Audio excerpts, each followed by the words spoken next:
Okay, we're going to go over the crank, fuel and timing, and airflow tab just to kind of walk through the basic procedures and what these tables do and the functionality of each tables.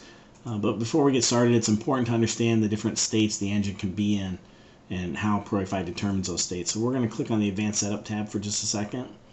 And then in here, you're going to see crank to run RPM, crank to stall RPM, run to stall RPM, and stall to crank RPM. This is going to define the different states. So you have stall is one state, cranking is a state, and then run is a state. So if I start spinning the starter and get the engine moving, we're going to be running a crank to run RPM up till 800. So at first glance, this might seem a little bit high, but your starter's probably spinning 150 to 200 RPM. So this is basically saying I'm going to get cranking and fueling information from the crank tab until I exceed 800 RPM. Once it exceeds 800 RPM, it's going to switch into the run mode as long as it's seen this many TDC counts. Okay, so it's going to sync as long as it's seen at least 2 syncs while the engine's firing. Then it's going to go into the run mode as long as this value is exceeded. So I like to leave that number a little bit higher, just so it has to go above that, and then it has to drop down below this to go back into crank fueling. So you're going to be in the run mode once it fires. And when the engine fires, typically you're going to get over 800 RPM, and then it's going to settle down to whatever your idle speed is. So this makes the transition a little smoother. Then when you hit the key off, it's going to go run to stall once it goes below 100. So you're staying in run down to 100 RPM. Okay. Once you drop below 50, it's going to go to stall. So you'd have 50 RPM between 100 and 50 where we're going back into crank, but obviously we're not trying to refire the car if the key's off. It's just going to turn off anyways. So now let's go back into the crank warm-up tab. Okay, we've got these different parameters here that you can look at to help aid in starting the car. The most important ones to pay attention to are obviously things like fuel pressure, battery voltage.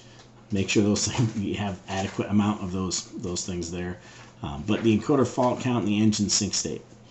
The engine sync state is going to stay at 0 speed until it sees rotating assembly moving. So cam and crank information coming in. All right. Once the cam and crank information comes in, it should say encoder sync, cam sync right here. You may get 1, 2, maybe 3 or 4 encoder fault counts. That's normal under cranking. Once it's in the run mode though, whatever value this is should stay there.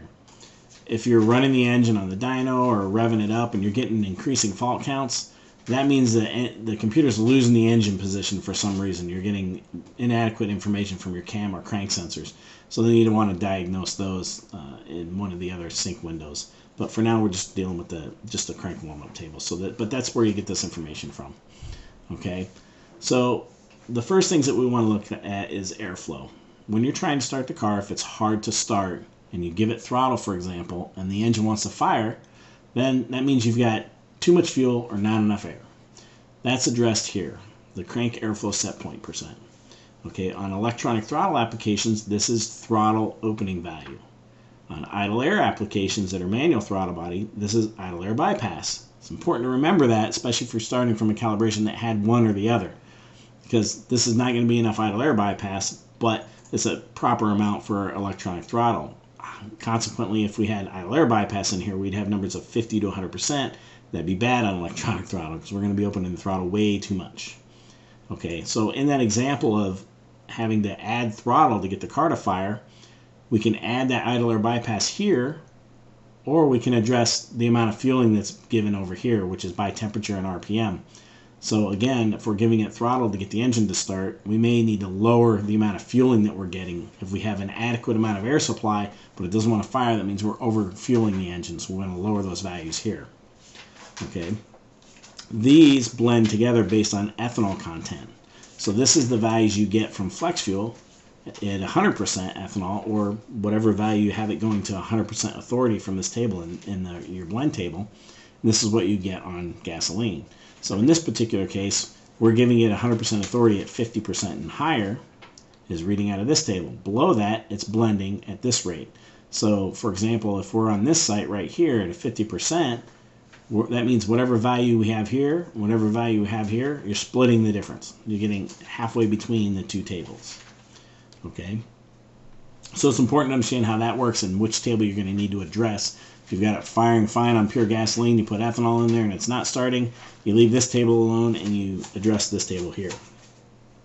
Okay, crank spark advance, just ignition timing based on RPM. If you have a real high compression engine, these numbers are going to be pretty low at low engine speed and then ramping up, may even be negative depending on how much compression you have and how fast the engine wants to start.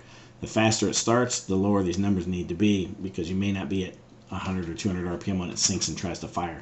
So if you're getting kickbacks, lower these numbers at the lower speeds, maybe even at higher speeds too, just depending on what situation you're running into. Our options over here: crank fuel blend from flex fuel, yes or no. That turns this functionality on over here. If you have no there, everything's red from the gas cranking table. Yes, it's going to look at this blend and determine what's going to happen here. Clear flood throttle threshold, 80%. That means if I'm at over 80% throttle, it's going to turn the injectors off and just spin the engine over to try and clear the flood condition. Cranking throttle scalar of 1. I typically leave this at 1. This just means as you're increasing throttle, you're going to increase fuel at the normal 1-to-1 rate. Okay, so that way it's easy to determine if you're giving it more air to help the engine fire or not. Like I said, I never really have to adjust this, but if you want to, you can give it more or give it less depending on what situation you're running into. Stall mode starting throttle, 13% in this example.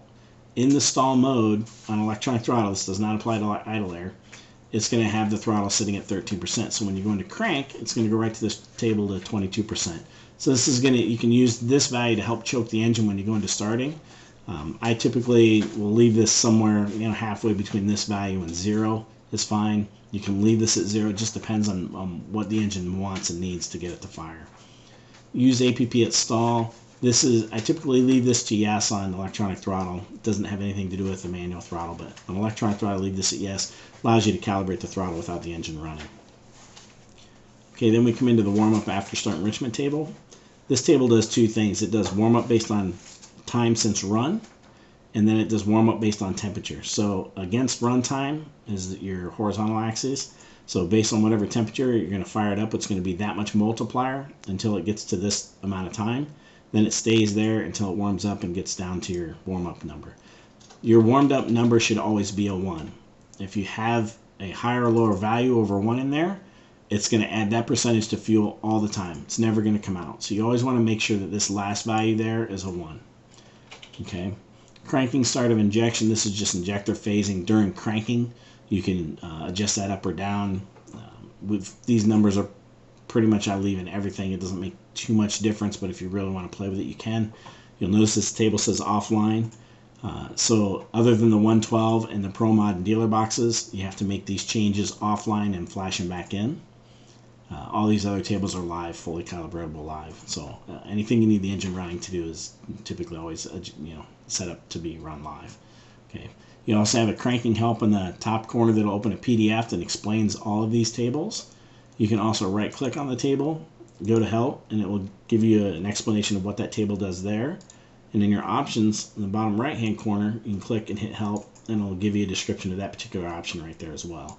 So there's plenty of help on how to do this stuff. Hopefully this video will help you out in getting your cranking fuel and timing adjusted in a way that the engine starts nice and crisp for you.